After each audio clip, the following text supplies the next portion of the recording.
तर जय शिवराय मित्रांनो, मी आलतो वैरण आणायला. कारण सकाळी उठून मस्त बोंबलायला लागली. म्हटलं अरे खज्जारीच्या तांब्यावर दूध पितोस आणि एक बिंडा मला वैरण आणत नाहीस. तर म्हटलं चला म्हशीला खुश करूया. हे आमचं रान आहे गुंट्यात नाही मित्रांनो, या करत आहे, त्यामुळे काही सुट्टी नाही आपल्याला.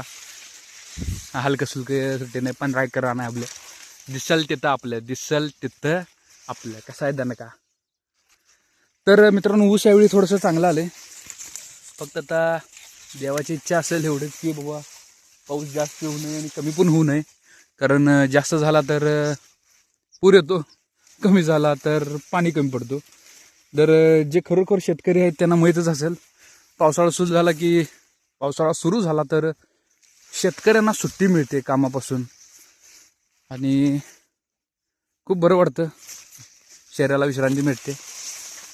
तर हे आपलं कणीस जे लावलंय मोस्टली आम्ही वापर ह्याचा जनावरांच्या खाद्यासाठी करतोय आता सध्या. तर कसं आहे म्हणजे लोक जे मॉलमधनं कणीस विकत घेतात ते आम्ही इथं म्हशीला घालतोय. ही आहे शेतकऱ्याची खरी ताकद.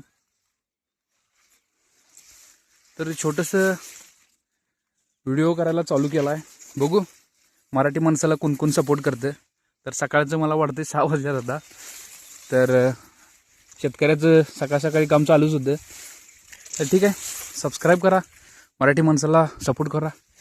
जय शिवराय, जय शंभूराज.